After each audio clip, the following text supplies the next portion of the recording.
Welcome to study campus classes.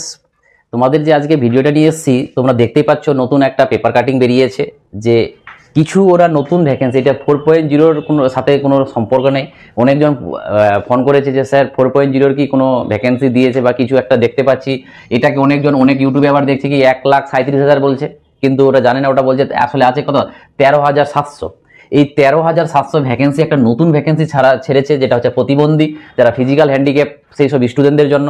তো সেই জিনিসটা দেখবো যে কালকে বিধানসভাতে মুখ্যমন্ত্রী শিক্ষামন্ত্রী কি বলেছে সেটা, বা বিপিএসসি 4.0 কবে আসবে। কারণ লাগাতার তোমাদের ফোন আসছে, মেসেজ আসছে যে স্যার কি পড়বো, ডিমোটিভেট হয়ে যাচ্ছি, গ্রুপ ডির জন্য পড়বো না এনটিপিসির জন্য পড়বো না এখানে 4.0টাকে ছেড়ে অন্যদিকে যাব। দাদারা বলছে অন্যগুলোও দেখা ভালো, তো কি না একলব্যর জন্য পড়বো, ঠিক আছে, ইএমআরএস এর জন্য পড়বো, সেটা তোমাদেরকে নিয়ে আলোচনা করব। এবং কালকে আমরা দেখেছিলাম যে এই সিদ্ধার্থ আমাদেরকে একটা ভিডিও ভাইরাল হয়েছে, তোমরা অলরেডি দেখে ফেলেছো যে 4.0-র ব্যাপারটা কি বলছে 3.0 শেষ হবে তারপরে 4.0। তাহলে এটার জানি না অথেন্টিসিটি কি, যে এর কি বলতে চাইছে, আলটিমেট বলতে চাইছে 3.0 শেষ হয়ে গেলে এটা নেব।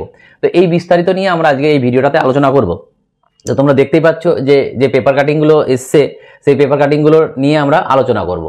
তো এটা হচ্ছে মেন মুদ্রা আজকে। তো এখানে তোমরাও ভ্যাকেন্সি তোমরা ফিল আপ করতে পারবে যাদের যাদের স্পেশাল বিএড রয়েছে, ঠিক আছে। তো চলো দেখো কি বলছে।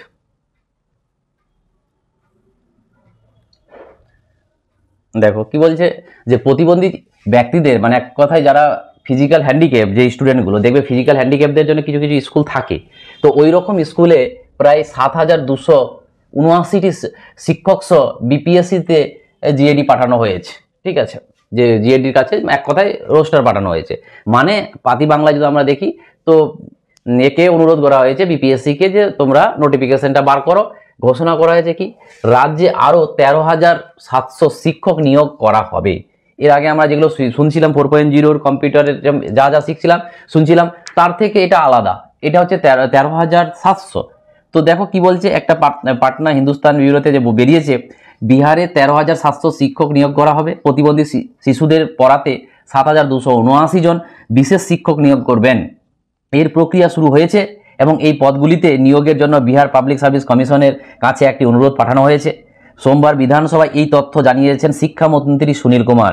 এই যে সুনীল কুমার আছে, কে যে শিক্ষামন্ত্রী, এই শিক্ষামন্ত্রী বিধানসভাতে একটা ডেটা দিয়েছে যে এরকম এতগুলো শিক্ষক আমরা নিতে চলেছি এবং সেটা বলেছে।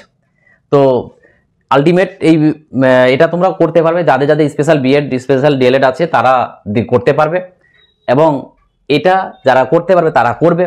এবার আমরা মেন মুদ্রাতে আসি 4.0-তে। এই 4.0টা কবে হবে? এই যে 4.0-তে কালকে একটা নিউজ তোমরা দেখেছো যে এই লোকটা একটা ভাষণ দিয়েছিল। এই লোকটা তোমরা কে আছে সেটা নিয়ে আমরা আজকে আলোচনা করব। দেখো যে আসলে কি হয়েছে না হয়েছে। যে যখন এই 4.0-র 3.0-র কালকে পরশুদিন 9 তারিখে যে অ্যাপয়েন্ট লেটারগুলো দেওয়া হচ্ছিল, তো সেখানে কিছু স্টুডেন্টদের সাথে কথা বলেছে এবং মিডিয়ারাও ছিল, সেখানে কথা হয়েছে এবং সেখানে বলা হয়েছে কি যে বিহার, এক কথায় আমি বলে দিচ্ছি পরে লাভ নেই, যে যারা যারা অ্যাপয়েন্ট লেটার পেয়েছে তাদেরকে স্কুল দেওয়া হবে এবং তাদের ট্রেনিং শুরু হবে। আর যাদের যাদের এখনও অ্যাপয়েন্ট লেটার দেওয়া হয়নি, মানে কি কারো এমনও আছে ডাউটফুলের জন্য কাউন্সিলিং হয়নি, তো তাদের কাউন্সিলিং 20 মার্চের পর তাদের কাউন্সিলিং শুরু হবে এবং ওদের খুব তাড়াতাড়ি অ্যাপয়েন্টমেন্ট লেটার দেবে এবং স্কুলে জয়েন করাবে। এবং যখন কোশ্চেন জিজ্ঞেস করে তাহলে এরপরে 4.0 বা কি হবে, তো বলছে আগে এটা কমপ্লিট করি তারপরে আমরা দেখব। এবং এই লোকটা কে ছিল? এই লোকটা ছিল আমাদের অতিরিক্ত মুখ্য সচিব এস সিদ্ধার্থ। এই ছিল এস সিদ্ধার্থ লোকটা, এবং এই বলেছে। তো এখান থেকে অনেকজন কনক্লুশন টেনে দিচ্ছে যে 4.0 3 হবে, কেউ বলছে হবে না, কিছু বললো না ওই রকম। তো 4.0 একদম 100% রাইট যে হবে, এইটুকু মাথায় রাখতে হবে তোমাকে, এবং এটা ঘোষণা দিল। এবার কথা হলো, অনেকজন ফোন করছে স্যার ডিমোটিভেট হয়ে যাচ্ছি, যে আমি 4.0টাকে পাখির চোখ করেছিলাম, কিন্তু দিনের দিন মনে হচ্ছে যে এটা মনে হয় কেমন হয়ে যাচ্ছে দিনের দিন। আগে 2.0-তে আমরা যেভাবে দেখলাম এত তাড়াতাড়ি হচ্ছে, কিন্তু এখানে একটা কেমন লাগছে, আবার মনে হচ্ছে যে ওয়েস্ট বেঙ্গলের মতন। তো কি করব এখন? না বাড়ির লোক বলছে যে অন্যগুলো পর। তো এখানে তোমাকে কিছু কিছু রিস্ক নিতে হবে, কিছু করার নেই। যে দেখো কে লাভবান হবে সেটা বলা মুশকিল, কিন্তু আমরা এটা দেখতে পাচ্ছি যে বিহারে ভোট রয়েছে যেহেতু, তো এটা হবেই, সে 1 মাস 2 মাস যা হওয়ার, আমি তো বলেছি জুন জুলাই তোমাদের পরীক্ষাটা হওয়ার মানে কি বলবো, খুব খুব চান্স রয়েছে জুন জুলাই। তো জুন জুলাইয়ের আগে সে 1 মাস আগেও নোটিফিকেশন পেতে পারো, 2 মাস আগেও নোটিফিকেশন পেতে পারো, ঠিক আছে। তো এটা হবে। এবার আমি বলবো তোমাদের যদি মনে হয় যে না স্যার যদি কি না বের হয় কি হবে, তো আমি তোমাদের এইটুকু বলবো যে এখান থেকে বেরিয়ে গিয়ে কোনো লাভ হবে না। কারণটা হচ্ছে এটা নয় যে বিহারের বিপিএসসি 4.0 হচ্ছে না আর ইন্ডিয়া সরকার বা ওয়েস্ট বেঙ্গল সরকার চাকরির বন্যা বইয়ে দিচ্ছে যে তুমি ওই দিকের জন্য এদিকগুলো ধরতে পারছো না, এরকম তো নেই। আজকে দেখতে পাচ্ছ না কেন্দ্র না রাজ্য কোথাও যা অবস্থা, তাহলে তুমি কেন 4.0 থেকে কুইট করবে বা অন্য কিছু তুমি ভাববে? যদি ভাবতে হয় তাহলে যেগুলো কমন সিলেবাস বা তোমরা 4.0 তে টিচারের জন্য, তো যদি টিচারের জন্য অন্য কোনো চাকরি হয় সেটা ভাবা যায়। যেমন আমি বলবো যে তোমাদের EMRS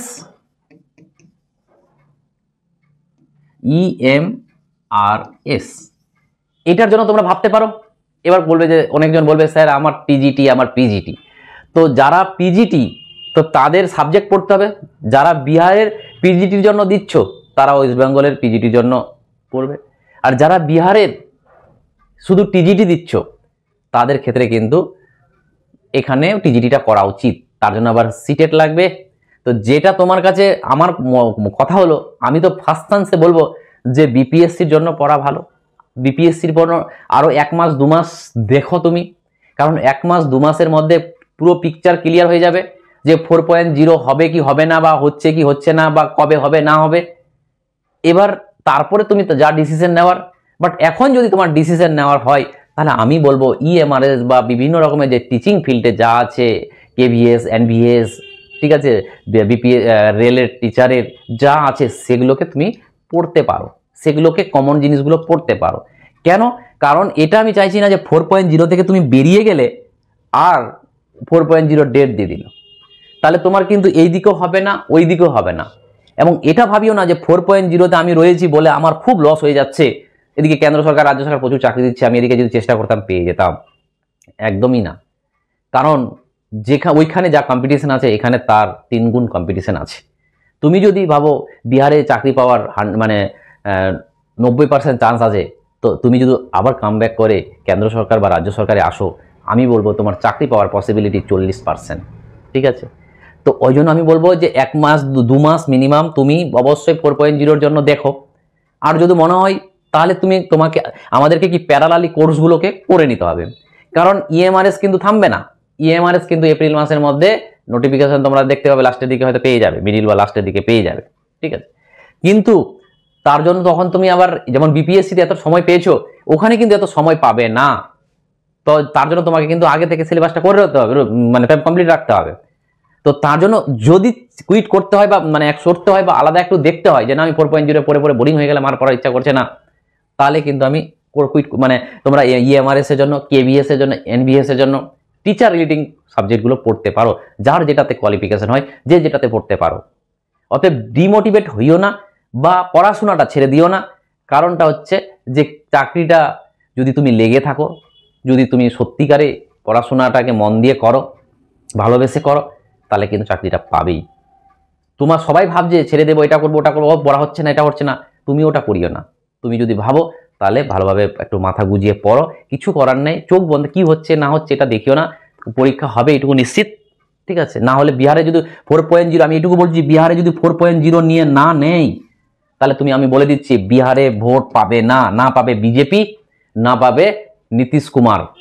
এটা বিহারের পলিসি বলে দিলাম তোমাকে, কারণ বিহারের 4.0 যে কোনো হালাতে নিতেই হবে, যে হয়ে যাক আমি তোমাকে বলছি পরীক্ষা নিতেই হবে, এইটুকু নিশ্চিত থাকো। 4.0 ছাড়া ভোট অসম্ভব বিহারে। তো এই আমি বলবো একটু খাটো, বেশি পড়লে লস না, কম পড়লে লস। যখন 2 নম্বরের জন্য ভ্যাকেন্সি মানে পাবে না চাকরিটা, তখন খুব কষ্ট পাবে। তার জন্য বললাম যে পড়ে যাও, চাকরি পাবে। তো নিজেকে একদম ডিপ্রেশনে ফেলে দিও না, সবসময় পজিটিভ থাকো, তুমি পাবে, তুমি যদি চেষ্টা করো। আমি এইটুকু বলবো যে আমি এতদিনের কেরিয়ারে যতদিন থেকে আমি পড়াচ্ছি, 2018-19 সাল থেকে পড়াচ্ছি, তখন থেকে দেখে আসছি যে হাল ছেড়েছে সে ছেড়ে দিয়েছে, হয়নি, বাট যে হালটা ধরে রেখেছে এমনকি লাস্ট বয়সে হলু চাকরিটা পেয়েছে। কেন পেয়েছে? কারণ ওর মধ্যে একটা জিদ এবং সততা ছিল যে আমি পড়বো এবং চাকরিটা পাবো, তার জন্য পেয়েছে। তবে তুমিও পারবে, চেষ্টা করো। চাকরি দেখো এত লোক আছে, কেন তুমি পাবে? তোমাকে তো ইউনিক হতেই হবে না, নাহলে কি করে পাবে? সবাই পাবে চাকরি, সবাই ঘর ঘর চাকরি হলে তো আনএমপ্লয়মেন্ট এতটা মানে ইনফ্লেশন এতটা বাড়বে না, তখন আর দেশ থাকবে না, সবার কাছে টাকা থাকবে, কে কাজ করবে? তো ওই জন্য ইউনিক হতে হবে চাকরিটা পেতে গেলে। থ্যাংক ইউ, আবার দেখা হবে। যদি ভিডিওটা ভালো লেগে থাকে তারপর আমাদের চ্যানেলটাকে সাবস্ক্রাইব করো এবং ভিডিওটাকে শেয়ার করো। Thank you.